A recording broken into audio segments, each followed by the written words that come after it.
মনে হয় যেন এটা কোনো আমলই না, এটা কোনো নামাজই না, এটা রসুলের কোনো সুন্নাতই না, এমনটা মনে হয়। অধিকাংশ লোককে দেখা যায় জুমার দিন জুমার ফরজ নামাজ পড়ার সাথে সাথে, শেষ হওয়ার সাথে সাথে এরা চলে যায়, সুন্নাত পড়ে না। আছে না, কি বলেন? জুমাহের এই ফরজ নামাজের আগে 4 রাকাত সুন্নাতে মুআক্কাদা রয়েছে, পরে 4 রাকাত সুন্নাতে মুআক্কাদা রয়েছে, কিন্তু অধিকাংশ মুসল্লি এই নামাজ পড়ে না, ইচ্ছা করে ছেড়ে দিচ্ছে। একসাথে তারা ডাইরেক্ট জান্নাতে যেতে চায়। আরে ভাই, দুনিয়ারও তো একটা নিজাম আছে। এই যে প্রধানমন্ত্রীর সাথে যদি আপনি সাক্ষাৎ করতে চান, তাহলে প্রথমে আপনার কার শরণাপন্ন হতে হবে জানা আছে? জানা নাই? হ্যাঁ, আপনার এলাকার যে এমপি আছে তার অনুমোদন লাগবে। এমপির অনুমোদন লাগবে না? কথা বলে না। প্রধানমন্ত্রীর সাথে যদি সাক্ষাৎ করতে হয়, আগে এই এমপির অনুমোদন লাগে। আপনি সরাসরি আল্লাহকে পেতে চান, আল্লাহকে পাওয়ার আগে তো বিশ্ব নবীর অনুসরণ করতে হবে, ইতাআত করতে হবে, তার সুন্নাহ মানতে হবে। কথা কি বুঝে আসতেছে?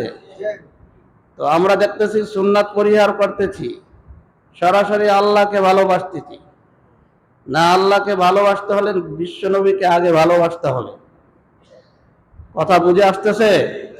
তো আমরা দেখি ইদানিং খালি সুন্নাত ছাড়তেছি। যে সকল নামাজের শেষে সুন্নাতে মুআক্কাদা আছে, অনেক ব্যবসায়ী ভাই আছেন, তাড়াহুড়া করে চলে যান। এই সুন্নাতে মুআক্কাদা কিন্তু ছাড়া যাবে না, কিয়ামতের ময়দানে শাস্তির যোগ্য হবেন।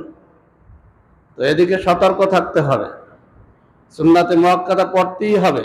পড়ব তো ইনশাআল্লাহ। আরব কান্ট্রিতে ওদের চলাচল হলো ভিন্ন ধরনের। আরবের মানুষ মাসআলা জানে। আমাদের দেশ থেকে কিছু লোক যায় আরবে, গিয়ে দেখে আরবের বাসিন্দারা সুন্নাত পড়ে না, দেখে ফরজ নামাজের সালাম ফিরে সকলে চলে যাচ্ছে। সে দেশে এসে দলিল ফিট করে যে আরবরা সুন্নাত পড়ে না, এমনটা বলে না? আরে আরবরা মাসালা জানে।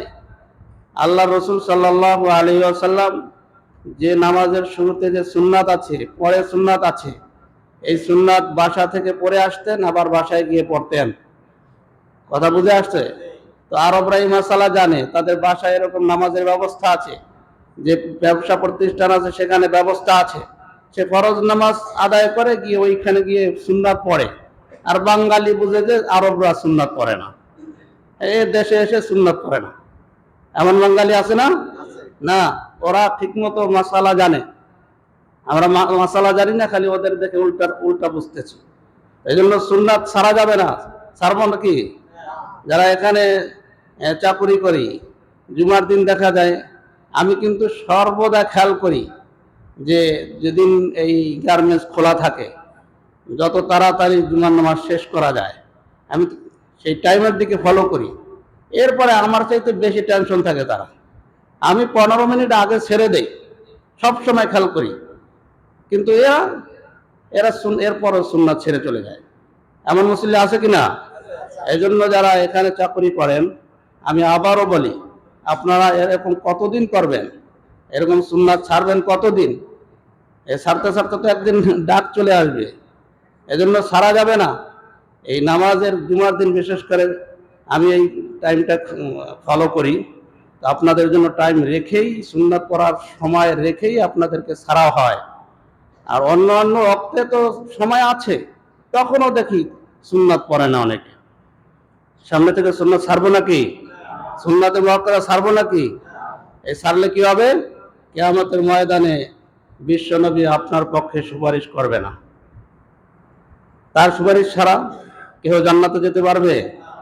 এই কথাটা বিশ্বাস রাখতে হবে। সুন্নাত আল্লাহ পাক আমাদের সকলকে পড়ার তৌফিক দান করুন।